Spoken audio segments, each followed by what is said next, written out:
Fala, nação atleticana, tudo bem com vocês? O meu nome é Luiz, sejam bem-vindos ao canal Palavra do Atleticano. E no vídeo dessa quinta-feira a gente vai projetar a escalação do Atlético Paranaense para a partida do próximo domingo, diante do Londrina, que marca a estreia do técnico Cuca no comando do Furacão. Então fiquem comigo que logo depois da vinheta a gente volta para falar tudo sobre esse assunto.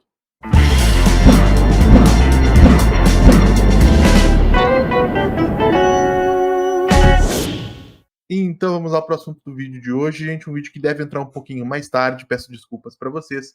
Mas para quem acompanhou o vídeo de ontem, quarta-feira, onde eu analisei tecnicamente o histórico recente de trabalhos do Cuca como treinador, sabe que ele tem a preferência por um de dois módulos de jogo, duas formações táticas específicas, o 4-3-3 e o 4-2-3-1. E com base em preferências demonstradas pelo Cuca nos últimos anos, a gente vai tentar projetar o que pode vir a ser a escalação do Atlético para a partida desse final de semana. Para isso, claro, a gente vai para o painel tático, então peço licença para vocês, a gente volta em um segundinho. Voltamos então com o painel tático já na tela. Gente, para manusear o painel, como vocês sabem bem, não consigo ficar olhando para minha câmera, peço licença para vocês. E dessa vez, diferentemente do que eu vinha fazendo em alguns outros vídeos, a gente vai construir essa escalação junto. Eu não preparei nada, vou desenvolver toda a linha de raciocínio aqui em conjunto com vocês. Por essa razão, o único jogador que já está no campinho é o Bento, que eu acredito que seja titular indiscutível do Atlético.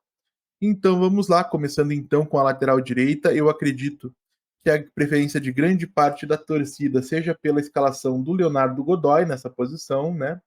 Como lateral até mais ofensivo. Vamos colocar aqui 29 Godoy.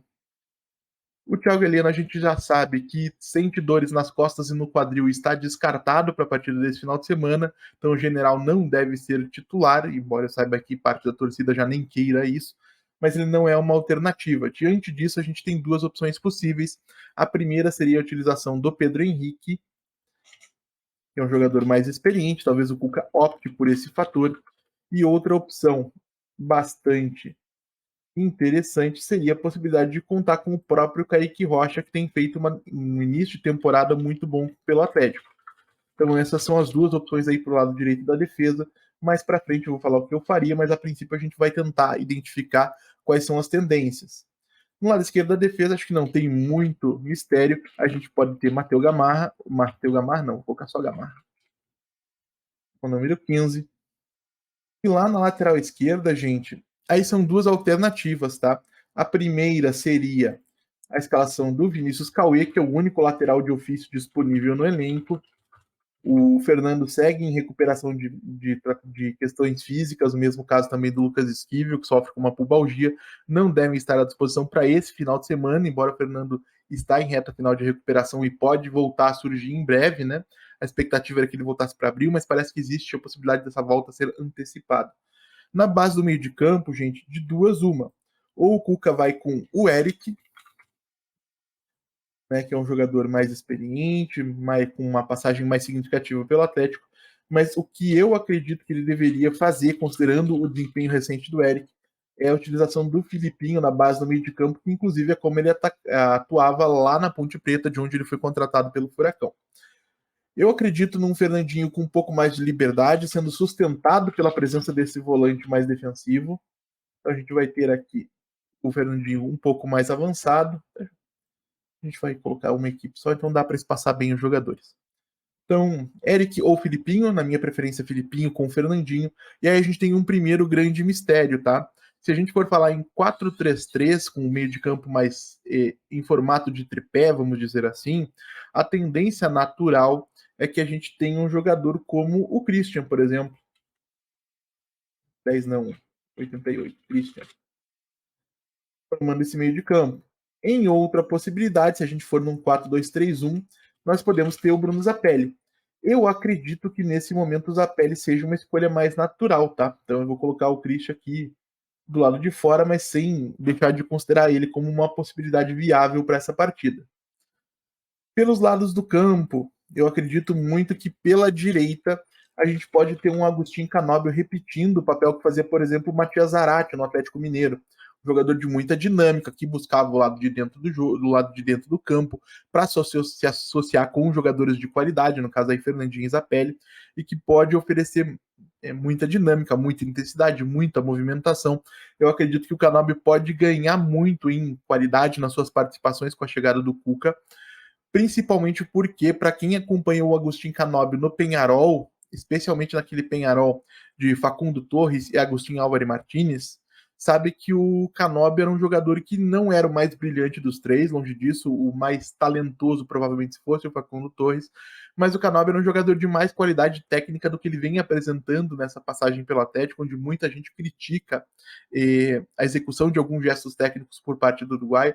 Acho que ele pode dar um salto de qualidade interessante, oferecendo fazendo esse papel de ponta articulador, né, de ponta que vem para dentro, abrindo espaço inclusive para um Léo Godoy que tem como principal característica a chegada ao campo de ataque. No lado esquerdo, eu ouvi informações de que quem está treinando muito bem é o Tomás Coelho, mas eu sei que provavelmente vou ser linchado em praça pública se eu defender essa escalação. E então já vou mencionar de cara que existe a possibilidade de a gente ter o Romeu Benítez, né? O Bernardo Romeu Benítez, atacante paraguaio, que na última vez que foi acionado foi muito bem aproveitando esse espaço, né? Por mais que na escalação do Osório ele iniciasse como uma espécie de meio atacante próximo do camisa 9, era um jogador que aproveitava a movimentação do Jader para dentro a partir da esquerda para ocupar esse corredor externo e a partir daí tirar vantagem da sua velocidade, da sua capacidade de 1 contra 1 para criar situações de perigo naquele jogo. Inclusive, ele foi muito elogiado, acredito que por todo mundo. Foi quase uma unanimidade, para não dizer uma unanimidade, em relação ao desempenho dele na sua última partida pelo Furacão. E no comando do ataque, se nada de diferente acontecer, eu espero ver Gonzalo Mastriani. É mania de escrever os nomes completos dos estrangeiros. Mastriani no comando de ataque. Agora, lógico, o Pablo, que já trabalhou com o Cuca, é uma possibilidade para começar jogando no comando do ataque. Da mesma maneira, gente, que eu não me surpreenderia se o Cuca optasse, por exemplo, pelo Madson do lado direito, porque o Madson, diferente do Godoy, já conhece o Cuca de outros carnavais. O Madson trabalhou com o Cuca na sua última passagem pelo Santos. Então não estou defendendo aqui que o Cuca vá considerar o Madson titular, mas para um técnico que está chegando com pouco tempo de trabalho, talvez tenha um jogador que conheça a sua forma de trabalhar. Pode ser interessante para começar a estruturar a equipe aí naturalmente, conforme o coletivo fosse se estabelecendo, abriria esse espaço para a saída do Madison da equipe em algumas partidas, 2, 3, 4, para a titularidade do Godoy, que deve ser absoluta, e eu repito o que eu falei no momento em que ele foi contratado, deve ser um dos principais jogadores do Atlético e um dos principais laterais direitos do futebol brasileiro. O mesmo vale para o Pablo. O Pablo trabalhou rapidamente com o Cuca no São Paulo e poderia ser uma alternativa para ter esse jogador que, além de um papel de liderança dentro do elenco, conhece de alguma maneira o trabalho do Cuca melhor do que a maioria dos jogadores do Furacão. Então, essa é a minha visão para a escalação. Aí, falando sobre o que eu faria, eu acredito que em um primeiro momento, as melhores alternativas seriam Kaique Rocha, não Pedro Henrique. Pedro Henrique que pode estar de saída do Atlético, Kaique tem ganhado o canche, você acha que seria importante que ele continuasse sendo utilizado. O Madson, pelo lado direito, também iria para o banco, né? Acho que deu um susto em muita gente agora construir mal essa frase. O Léo Godoy seria titularíssimo, acho que é um lateral de uma qualidade muito mais alta do que o Madson. Eu iria com o Filipinho na base do meio de campo. Acho que o Eric tem um início de temporada bastante questionável. E isso mesmo eu reconhecendo que o posicionamento que o Osório utilizava para ele não fosse o melhor, acredito que o Filipinho tem mais merecimento para começar jogando essa partida do que o Eric, em relação, lógico, à temporada 2024. Pelo lado esquerdo, eu iria com o Romeu Benítez, tá? Acho que o Coelho tem uma relação muito desgastada com a torcida e o Benítez vem de uma partida muito boa, poderia ser melhor aproveitado. E aí, para o comando de ataque, como é a nossa grande esperança de gols para o longo do ano, já passou muito tempo no banco de reservas por decisões questionáveis do último treinador. Evidentemente, eu não iria de Pablo, eu iria de Gonzalo Mastriani.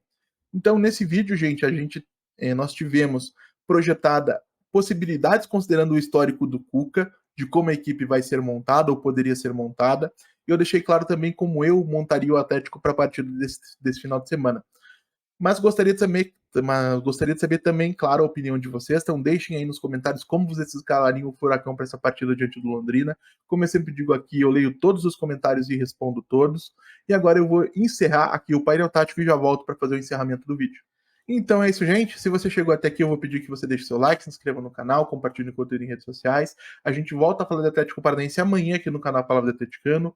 Muito obrigado mais uma vez pela atenção de todos e até a próxima.